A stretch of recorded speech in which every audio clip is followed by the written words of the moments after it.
오늘 은혜 받을 하나님의 말씀은 사도행전 10장 44절부터 48절 그리고 11장 24절로 26절 말씀 함께 공독하십니다. 베드로가 이 말을 할 때에 성령이 말씀 듣는 모든 사람에게 내려오시니 베드로와 함께 온 할례 받은 신자들이 이방인들에게도 성령 부어 주심으로 말미암아 놀라니 이는 방언을 말하며 하나님 높임을 들음이로라.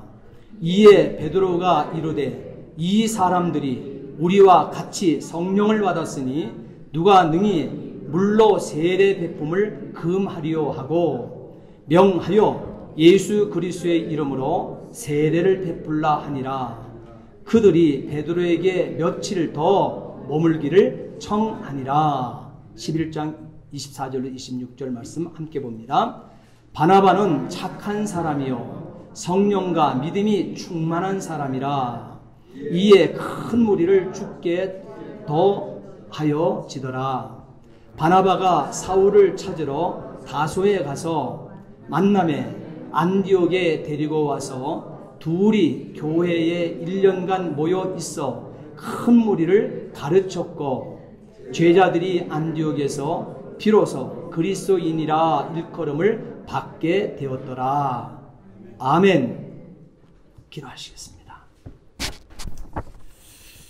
전능하신 아버지 하나님, 주의 은혜와 사랑을 진심으로 감사를 드립니다. 하나님의 몸된 교회는 항상 패러다임이 정확해야 됩니다. 하나님, 우리는 이것을 붙들 수 있도록 도와 주시옵소서. 이제 사도행전 교회가 이제는 아버지 하나님 자기 민족적 교회에서 아버지 이방인 교회로 이제는 아버지 하나님 바뀌어지는 아버지 귀한 현장을 오늘 말씀을 통해서 만나게 되어집니다. 우리 예수님께서는 오늘 우리에게 주심이 온 하나님의 형상대로 지음받은 모든 인생이 동일하게 예수를 구세주로 전인격적인 주님으로 만나야 구원을 얻게 되어짐을 우리에게 말씀하십니다. 그러나 우리는 자꾸 구별하고 싶고 우리는 자꾸 차별을 두고 싶습니다. 그러나 하나님 아버지, 이와 같은 어둠의 생각들 다 떨쳐버리게 하여 주시옵시고 생명의 말씀에 기록된 중심 메시지를 우리가 받아서 나의 이웃에게 부지런히 복음을 증거할 수 있는 증인되어 살 수 있도록 도와 주시옵소서. 오늘도 이 부족한 종을 귀한 아버지 강단에 말씀을 들고 세워 주셨사오니 이 시간 온전한 도구요 통로요 매개처럼만 사용하여 주시옵소서. 감사하며 예수 그리스도를 받들어 기도하옵나이다. 아멘. 예수님이 원하시는 교회의 DNA를 여덟 번째로 사도행전 10장 44절로 48절까지 있는 말씀과 사도행전 11장 24절로 26절 말씀에서 우리가 찾아보고자 합니다. 이방인들도 구원을 받을 수 있는가? 우리는 이방인 중에 구원을 받은 자니까 그건 당연하지. 이렇게 우리는 얘기하며 당당히 쓸 수 있을 것입니다. 그러나 지금 우리가 지금까지 보았던 사도행전의 이 역사를 통해서 보게 되어질 때 이 유대인들은, 이 시대의 유대인들은 과연 이방인들도 구원을 받을 수 있는가? 이것을 의문을 제기할 만한 하다고 하는 사실인 것입니다. 사실은 이 문제는 우리는 지금 간단하게 성경을 통해서 역사가 이미 2000년이 흘러왔으니까 이 말씀을 대하는데 그렇게 이게 대단한 것이야 이렇게 얘기하겠지만은 아니에요. 오늘 이 본문의 이 배경적, 이 역사적 현장, 그 시대를 거슬러 올라가게 되어지게 되면 이방인들도 구원을 받을 수 있는가? 이것은 대단한 사건이었습니다. 그리고 유대인들은, 정통파 유대인들은 이해를 할 수 없었던 일인 것입니다. 그리고 지금까지 이 하나님께서 오순절에 바람 같은 성령, 불 같은 성령으로 역사함을 받았던 이 사도들 역시, 그리고 그 사도들의 대표격이었던 이 베드로 역시 이것만큼은 담을 수 없는 일이었다는 사실이에요. 우리는 예수 그리스도를 믿고 또한 복음을 증거하는 이 증인으로 삶을 살아가면서 우리는 때로는 저들에게 복음을 전할 가치가 있겠는가? 이 생각을 감히 하에서는 아니 됨에도 불구하고 우리가 실천되어지지 아니할 자신을 보며 깜짝깜짝 놀랄 때가 있다는 사실인 것입니다. 오늘 이 본문의 말씀 중심을 여러분 보십시오. 메시지의 중심, 핵심이 거기 있어요. 이방인들도 구원을 받을 수 있는가 하는 거예요. 바로 이것은 할례를 받은 유대인으로서 그리스도인이 된 그들에게는 굉장히 중요한 문제였다는 사실이에요. 왜냐하면 유대인들은 예수 그리스도를 메시아로 영접을 했어요. 분명히 영접을 했지만 아직 구약의 전통과 아직 그들에게는 율법 속에 사로잡혀 있기 때문에 이방인들에게도 구원과 성령이 임했다는 사실을 도대체 믿을 수가 없었다는 사실이에요. 현장에서 성령의 역사, 성령이 이방인들에게 이 지금 임하고 있는 놀라운 역사와 말씀이 그들에게 들려져 그들이 변화가 일어나는 모습을 보고 있음에도 불구하고 믿고 싶지 않은 거예요. 우리가 신앙생활을 하고 있을 때 신앙생활하는 가운데 이와 같은 현장을 우리는 만날 때가 있습니다. 그래서 조심해야 된다는 거예요. 사실 이 배경은요, 큰 충격이었던 것입니다. 유대인들은 베드로가 이방인인 백부장 고넬료의 집에 들어가서 이방인들과 식사를 하고 말이에요. 그리고 함께 떡을 떼며 교제를 나누고 그들에게 세례를 주었다고 하는 소식을 듣고 분개할 수밖에 없었다는 사실이에요. 유대 교계는 분개하고 일어납니다. 지금 아무리 사도 베드로를 할지라도 어떻게 구약의 전통과 또한 하나님의 율법의 계명을 그렇게 무시할 수 있는가라고 생각한 때문이었습니다. 그래서 그들은 베드로를 공격하며 질책하기 위해서 준비를 하고 있습니다. 그것이 11장 1절부터 3절까지 있는 말씀이에요. 그 말씀에 보게 되면 유대에 있는 사도들과 형제들이 이방인들도 하나님 말씀을 받았다함을 들었더니 베드로가 예루살렘에 올라갔을 때에 할례자들이 hir난하여 그랬습니다. 할례자들이 hir난하여 가로되 뇌가 무할례자의 집에 들어가 함께 먹었다 하니 이렇게 얘기합니다. 문제를 제기하겠다는 것이죠. 문제로 삼겠다는 거예요.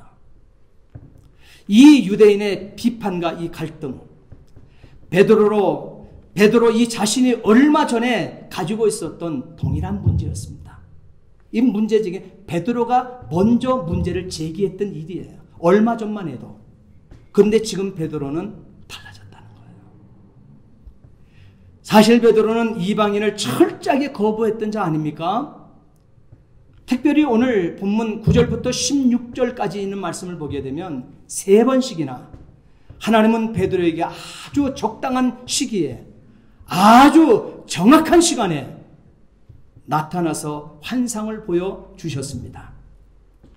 하늘문이 열리고 내 모퉁이를 맨 큰 보자기 같은 그릇을 바로 베드로 앞에 내려주는 것을 환상을 보고 있습니다. 지금. 그 보자기 안에는 여러 종류의 짐승들이 있었습니다. 참 이상한 일입니다. 그 안에 있는 것들을 보게 되면 참 이상한 것을 베드로에게 하나님께서 내려주시는 거예요. 왜 이상한 일이냐? 그 보자기 안을 들여다보게 되니까 성경에서 먹지 말라고 하는 또한 부정하고 속된 짐승들만 그 보자기 안에 가득 들어있는 거예요. 그런데 더 놀라운 것은 하늘에서 이해할 수 없는 음성이 베드로에게 들렸다고 하는 사실인 것입니다. 13절 함께 읽겠습니다. 13절 또 소리가 있으되 베드로야 일어나 잡아 먹으라 하거늘 그랬어요. 베드로야 일어나 잡아 먹으라. 베드로가 얼마나 놀랐겠습니까? 이 부정하다고 하는 짐승들만 하나님께서 보자기 같은 이 그릇에 다 담아놓고 이걸 잡아먹으라는 거예요. 지금 놀랄만한 일이죠. 레위기 11장과 신명기 14장에는 이런 것들을 만약에 만졌다고 하게 되어지게 되면 옷을 다 빨아야 됩니다. 그리고 다시 깨끗해지려고 하게 되면 여러 가지 복잡한 절차를 거치게 되어 있었습니다. 그런데 그것을 잡아먹으라는 거예요. 만져보라는 것도 아니고 그걸 잡아먹으라는 거예요. 이 환상의 의미는 너희들이 짐승처럼 취급하고 너희들이 짐승처럼 만나고 있는 그들, 구원이 없다고 생각하는 그 이방인들에게 하나님의 복음이 있다. 그리고 구원의 복음이 그들에게도 있다. 이것을 드러내고 싶은 환상이었다는 사실이죠. 베드로는 분명히 자기 길을 의심했을 것입니다. 하나님은 이렇게 일러주는 거예요. 우리는 그들을 구원 없다 했고 그들을 개와 돼지 정도로 짐승 정도로 여겼던 이방인들인데 하나님께서는 그렇지 않다는 거예요. 그러니 베드로는 자기 길을 의심했던 거예요. 베드로는 하나님 말씀에 기가 막혔습니다. 그래서 보여주신 환상을 보고 어떻게 돼요? 거부해버려요. 분명히 하나님께로부터 그 환상을 보았고 들었습니다. 그런데 거절하고 있습니다. 주여 그럴 수 없나이다. 주여 그럴 수 없나이다. 속되고 깨끗하지 아니하는 것을 내가 결코 먹지 아니하였나이다. 14절에 분명히 기록하고 있죠. 그때 하나님께서 10장 15절에 한 성령의 음성이 다시 나타납니다. 내가 깨끗하게 한 것을 네가 속되다 하지 말라. 이런 일이 3번 있은 후 그 그릇이 곧 하늘로 올려져 가니라. 이렇게 기록하고 있습니다. 베드로는 받아들 수 없었습니다. 그런 와중에 고넬료의 종들이 베드로가 거하고 있는 집에 찾아왔습니다. 이방인 백부장 고넬료가 베드로를 초대한 것이지요. 그 순간 베드로는 갈등이 생겼습니다. 가야 하는지 가지 말아야 하는지 이렇게 갈팡질팡하고 있는 베드로에게 또 한 번의 성령의 음성이 또 들려옵니다. 10장 20절에 일어나 내려가 의심하지 말고 함께 가라. 내가 그들을 보내었느니라 하시니 그랬습니다. 베드로는 이 성령의 음성을 듣고 이방인 백부장 고넬료를 만나러 그들의 종을 따라 나섭니다. 10장 25절부터 29절 말씀 함께 읽습니다. 자, 10장 25절부터 29절까지 말씀 함께 읽겠습니다. 여기 기록이 되어 있는데 파워포인트에 10장 25절로 29절 함께 읽습니다. 마침 베드로가 들어올 때에 고넬료가 맞아 발 앞에 엎드려 절하니 베드로가 일으켜 이르되 일어서라 나도 사람이라 하고 더불어 말하며 들어가 여러 사람의 모인 것을 보고 이르되 유대인으로서 이방인과 교제하며 가까이 하는 것이 위법인 줄을 너희도 알거니와 하나님께서 내게 지시하사 아무도 속되다 하거나 깨끗하지 않다 하지 말라 하시기로 부름을 사양하지 아니하고 왔노라. 묻노니 무슨 일로 나를 불렀느냐. 이렇게 고넬료의 집에 도착한 베드로는 고넬료에게 이렇게 물었던 거예요. 그럴 때 고넬료는 30절부터 33절까지 있는 말씀에 고넬료는 지금까지 하나님의 성령이 자기에게 토크하시며 자기를 흔들어 깨우며 자신에게 행하신 일들을 간증을 하게 되어지는 말씀이 30절부터 33절 말씀이 되어져요. 이때 베드로가 이 고넬료의 간증을 듣고 또 한 번 놀라게 되어지는 거예요. 그리고 자신이 깨달은 것을 고백하고 있습니다. 내가 참으로 하나님은 사람의 외모를 보지 아니하시고 각 나라 중 하나님을 경외하며, 여기서 각 나라 중이라고 하는 것은 이방인이라 할지라도 하나님을 경외하며 이 말이에요. 이방인이라 할지라도 하나님을 경외하며 의를 행하는 사람은 다 받으시는 줄 깨달았도다. 34절 35절에 그렇게 말씀하고 있죠. 베드로는 드디어 변하기 시작합니다. 이 말씀 앞에 베드로는 드디어 변하기 시작합니다. 민족주의 의식을 가지고 있었던 그 베드로, 그리고 자기 전통에 사로잡혀 있었던 그 베드로, 그리고 자기 문화 안에 갇혀 있었던 그 베드로가 드디어 눈을 뜨게 되어지는 거예요. 그리고 마음의 문을 열고 생각을 바꾸기 시작한 것입니다. 사실 유대인들이 어떤 사람들입니까? 유대인들이 어떤 사람들입니까? 이스라엘 역시 하나님의 선택함을 받기 전에는 그들도 이방인들이었습니다. 그리고 아브라함 역시 하나님의 부르심을 받기 전에는 메소포타미아 갈대아 우루, 그 깊은 곳에 살고 있는 우상을 섬기던 그 아버지 밑에 한 이방인이었다는 사실이에요. 하나님과 아무 상관이 없던 민족이었고 또한 개인이었으나, 그러나 하나님이 여러 이방인들 중에 그를 뽑아서 선민 삼아 주셨다는 점을 분명히 아셔야 된다는 사실이에요. 이스라엘 백성들은 이것을 놓치지 말아야 된다는 사실이에요. 유대인들은 이것을 놓치지 말아야 된다는 사실인 것입니다. 사실 이것이 은혜 아닙니까? 이것이 은혜라고 하는 사실이에요. 우리 역시 언제부터 예수를 믿었습니까? 언제부터 우리가 구원을 얻었습니까? 이 모두가 은혜 아닙니까? 이 모든 것이 은혜인 것입니다. 예수님이 원하시는 교회는 이방인을 가슴에 품는 교회였다는 사실이에요. 나를 선민 삼아 주었다고. 나에게 하나님께서는 최초로 하나님께서 우리에게 생명의 말씀을, 우리 민족에게 그 말씀을 먼저 주었다고. 언덕을 쌓아 올리고 담을 쌓아 올리고 이 복음을 흘려보내지 아니하는 자신들만의 구원의 민족이라고 하는 착각 속에 빠져있는 이들, 그 좋은 소식, 그 기쁨의 소식, 그것을 왜 기쁘고 좋은 소식으로 만나지 못하고 자신들의 기득권으로 삼고 있냐 이 말이에요. 이것을 둑을 열어야 되는 것이에요. 교회 문턱을 낮춰야 되는 거예요.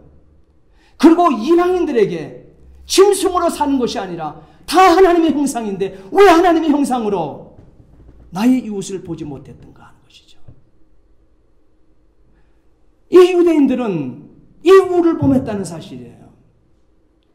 나에게 우리 민족이 선민으로 삼아주시며 먼저 주어진 그 말씀을 자신들의 것만으로 여겼고, 이걸 받지 못한 그 이방인들을, 이웃의 사람들을 다 이방인으로 여기고 그들에게는 복음을 나눌 생각을 하지 않았다는 사실이에요.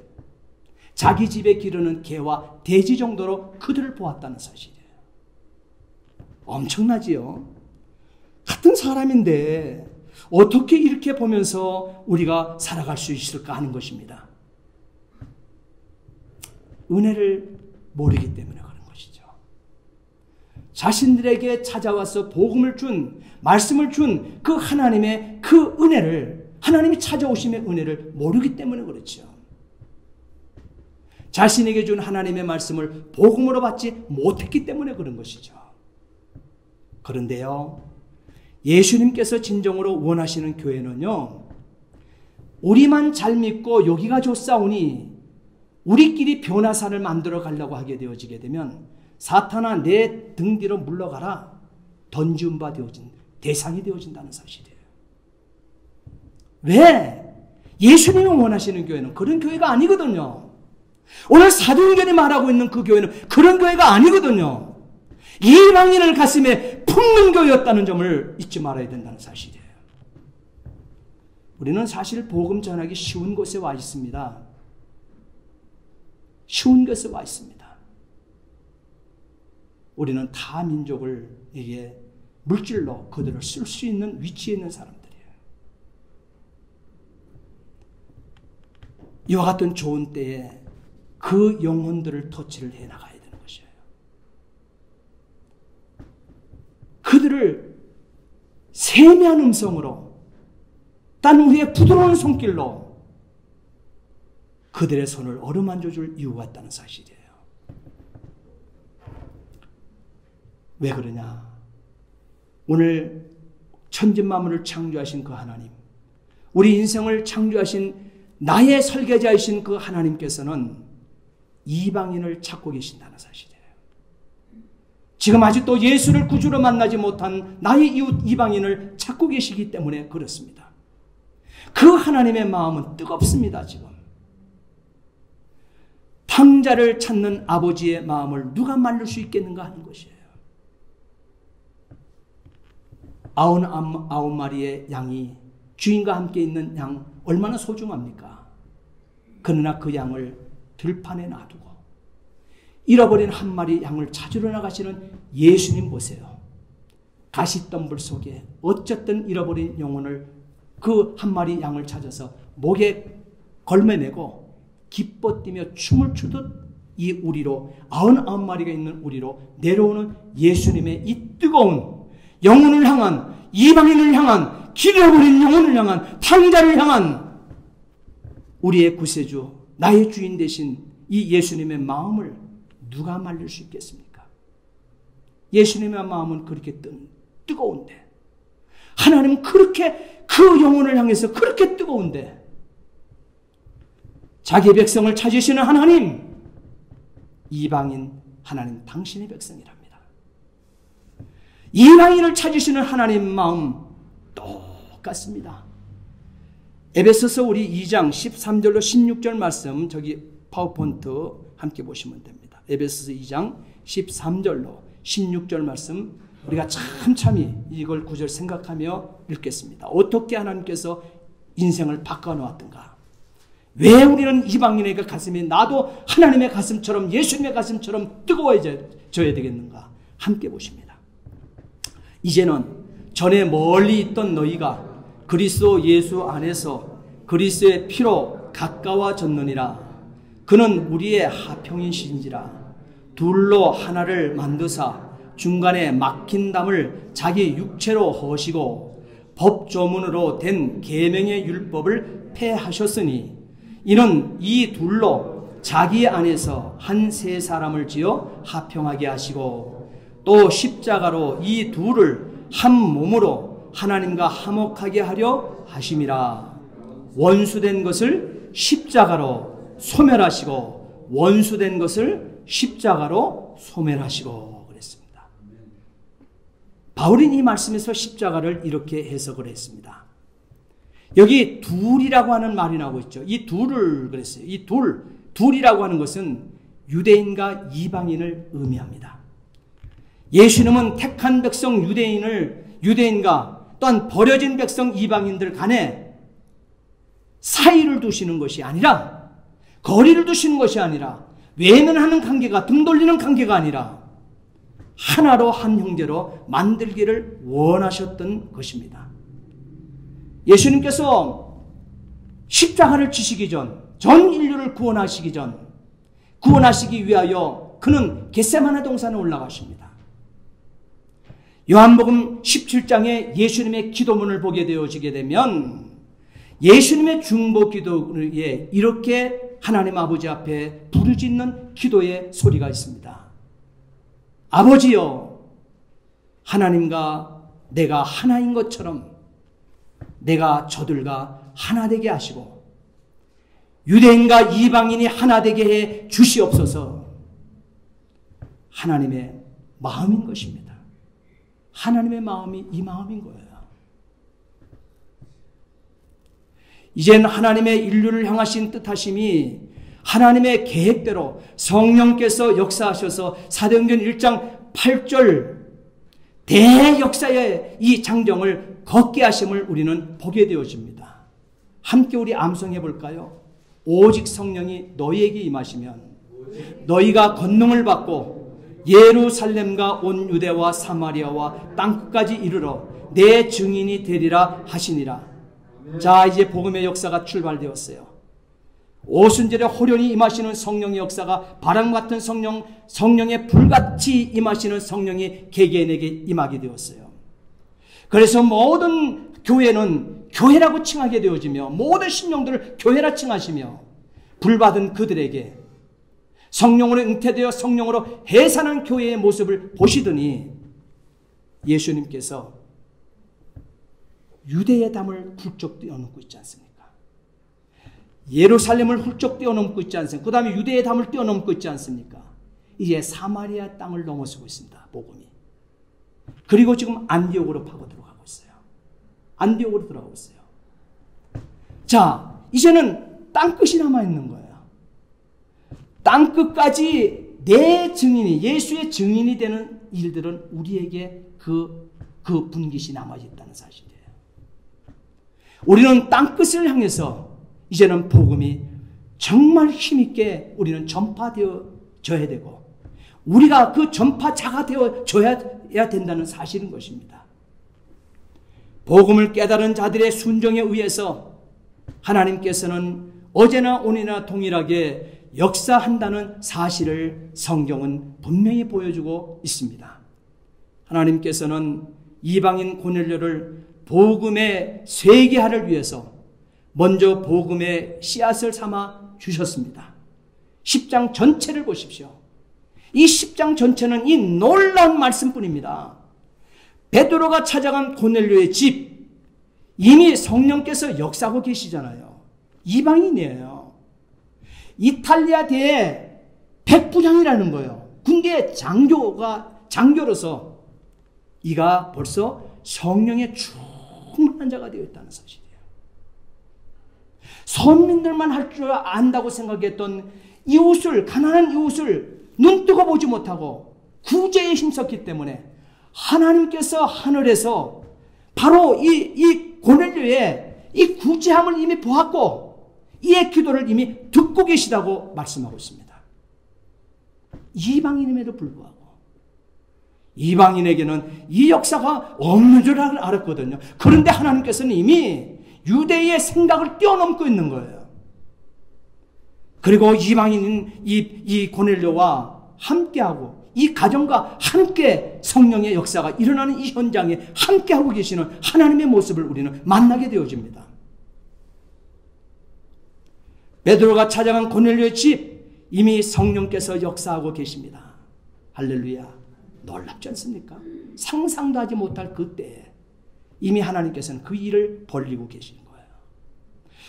베드로가 설교를 이와 같이 성령의 역사하고 계시는 이 현장에 베드로가 설교를 시작합니다.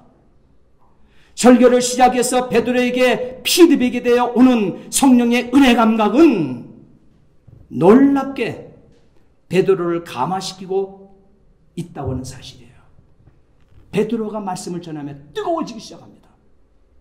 고넬료 가족들이 말씀을 받는 그 모습을 보며 피드백이 거기서 말씀이 튀어서 본인에게 뛰어들어오는 거예요. 성령의 불덩이가 자기 가슴에 와닿게 되어지는 거예요. 마음이 뜨거워집니다. 감화가 일어납니다. 하나님의 말씀을 전하면서 그 과정에서.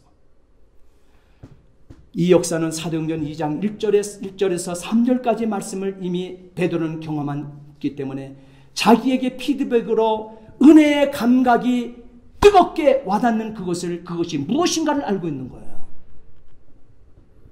자기가 지금 피드백으로 받았던 은혜의 감각은요, 사도행전 2장 1절로 3절에 오순절날을 떠오르게 했다는 사실이에요. 오순절날 베드로가 유대인이 모인 곳 마가 요한이네 이 마가 다락방에 경험했던 똑같은 성령의 역사가 이방인의 집 고넬료의 집에 동일하게 임하게 있음을 체득하고 역사의 현장에 자신이 하나님의 도구로, 복음의 도구로 쓰임받고 있다는 사실을 그는 깨닫고 있는 것입니다. 11장 15절 읽겠습니다. 11장 15절. 11장 15절. 내가 말을 시작할 때에 성령이 그들에게 임하시기를 처음 우리에게 하신 것과 같이 하는지라. 분명히 베드로 고백하고 있죠. 보세요. 내가 말을 시작할 때, 내가 설교를 고넬료 가정에 가서 설교를 할 때에 성령이 그들에게 임하시기를 처음 우리에게 오순절에 바람 같은 성령, 불 같은 성령이 개개인에게 임해서 역사하고 방문을 하게 되어지는 그 현장, 그 처음의 현장, 그 우리에게 한 것 같이 이 고넬료 가정에 이 역사가 동일하게 나타나고 있는구나, 이렇게 얘기하고 있어요. 오순절날 베드로 120명에 임했던, 베드로와 120명이 임했던 그 성령의 역사. 예수를 믿을 수 없고 구원받을 수 없다고 생각했던 불결한 짐승처럼 느껴왔던 그 이방인의 그 가정에 똑같이 그 성령의 역사가 자신들만 구원받고 천국 백성인 줄 알았는데 자신들에게 일어났던 성령의 역사가 똑같이 일어나고 있었던 것입니다. 그때 베드로는 그 사건을 목격하면서 순간적으로 예수께서 승천하시기 전에 하신 말씀이 생각이 났다고 고백하고 있습니다. 사도행전 11장 16절 보세요. 내가 주의 말씀에 요한은 물로 세례를 베풀었으나 너희는 성령으로 세례를 받으리라. 너희는 성령으로 세례를 받으리라 하신 것이 생각나노라. 그렇죠? 분명하잖아요. 이 성령 세례의 역사를 우리 개개인의 심령은 담으셔야만 합니다. 저와 여러분들도 성령 세례를 받으셔야만 합니다. 그러지 못하면 여러분 초대교회처럼 성령으로 잉태되어 성령으로 해산한 교회 될 수가 없습니다. 역사의 끝자락을 아우를 만한 그리스도의 증인되어 살 수 없습니다. 그렇기 때문에 오늘 이 베드로가 지금 고백하는 것처럼 너희는 성령으로 세례를 받으리라 하신 것이 생각났더라. 이것을 놓치지 말아야 돼요. 오순절날 다락방에서 사람들이 아침부터 소리 지르고 기도하니까 술 취한 것으로 보는 자들도 있었습니다. 이 역사는 초대교회의 모습입니다. 역사의 끝자락에 우리에게는 더 크게 체득되어야만 할 것입니다. 왜? 시대는 더 악하기 때문에.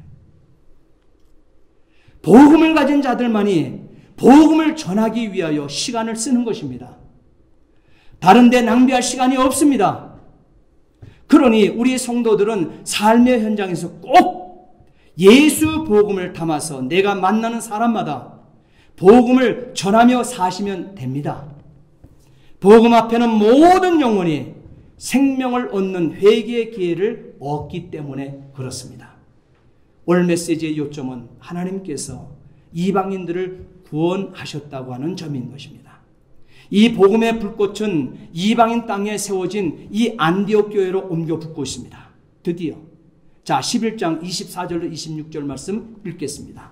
바나바는 착한 사람이요 성령과 믿음이 충만한 사람이라. 이에 큰 무리가 주께 더하여 지더라.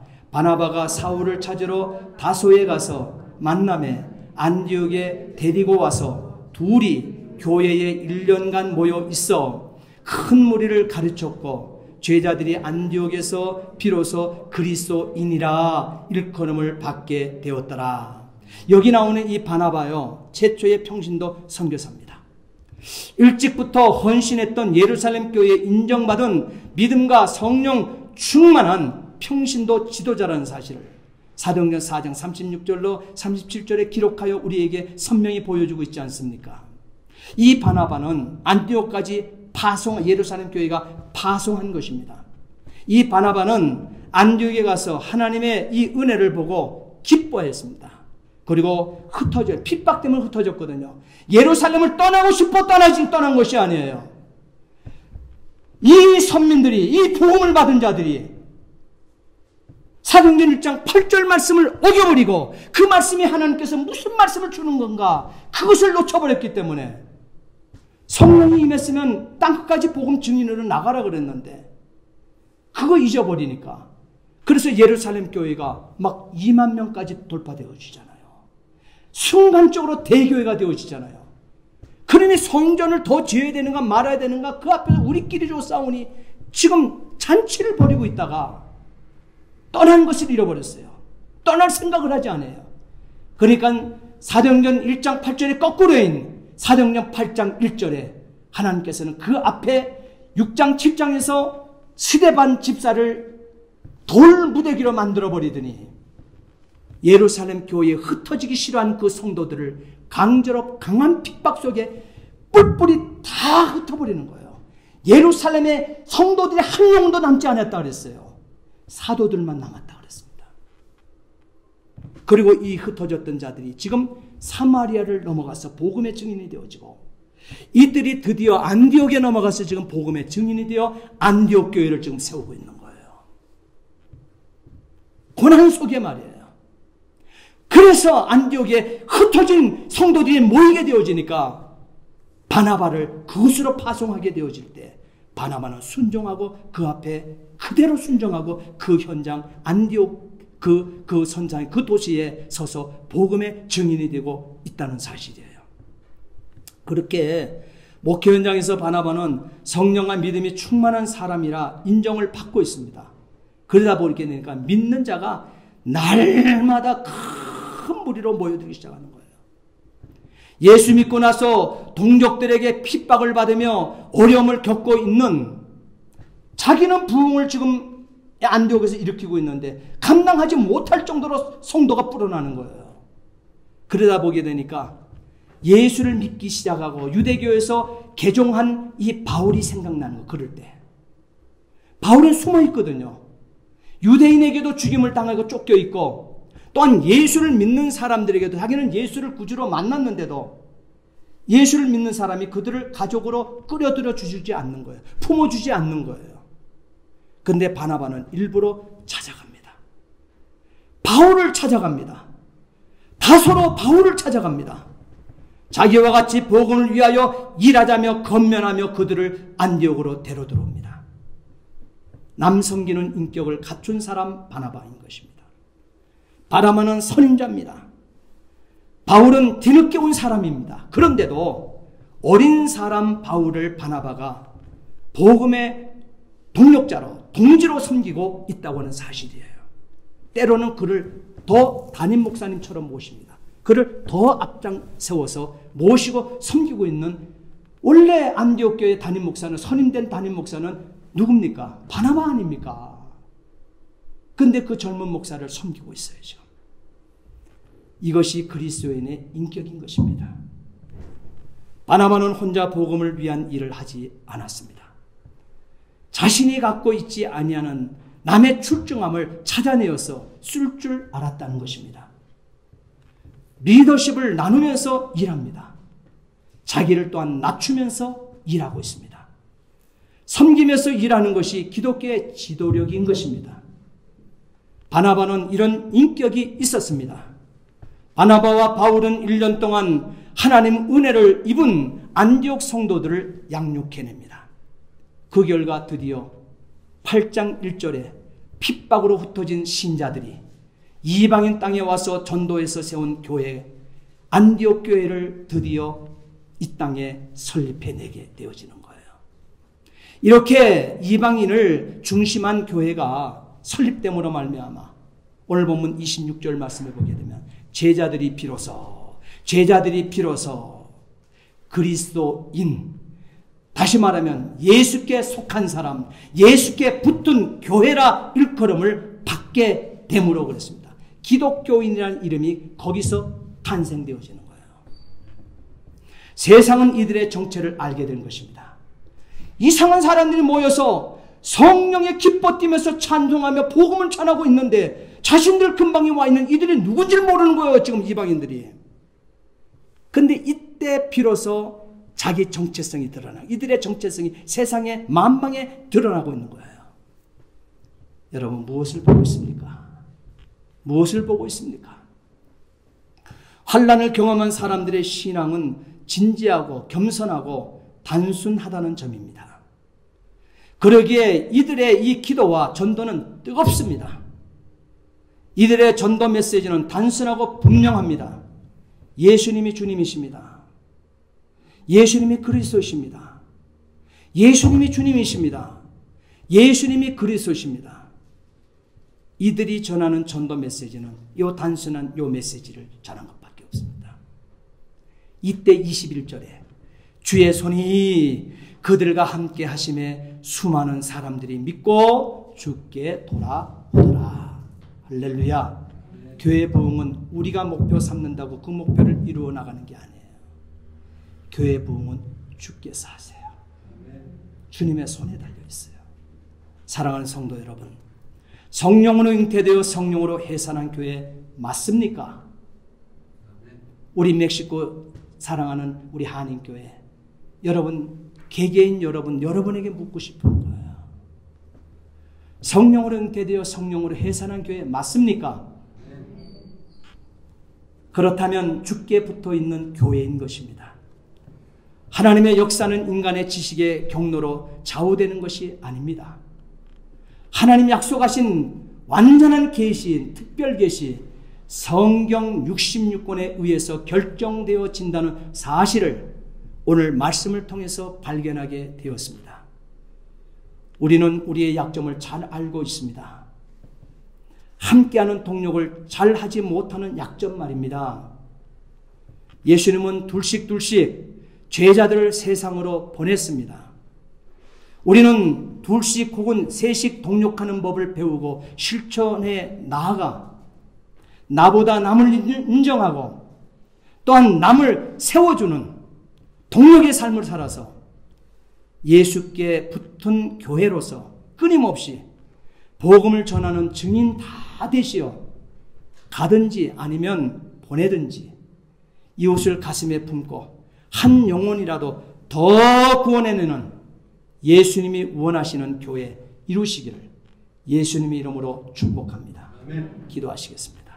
전능하신 아버지 하나님, 주의 은혜와 사랑을 진심으로 감사를 드립니다. 복음의 바톤은 이제 유대 민족, 복음을 처음 받았던 그 민족에게서 이제는 아버지 이방인으로 넘어갑니다. 이방인 고넬료 가정으로 넘어갑니다. 이제는 안디옥으로 그 바톤이 넘어갑니다. 이제는 오늘 우리가 땅까지 복음을 증거해야 되는 그 바톤이 우리 손에 들려졌습니다. 우리도 성령으로 잉태되어 성령으로 해산한 교회에 맞기에 하나님 이 사명, 열정 가지고 예수께 붙은 교회로서 끊임없이 복음을 전하는 증인되어 살 수 있도록 도와주시옵소서. 내가 가든지 아니면 보내든지 이웃을 가슴에 품고 한 영혼이라도 더 구원해내는 우리가 되게 해 주시옵소서. 감사하며 예수 그리스도를 받들어 기도하옵나이다. 아멘.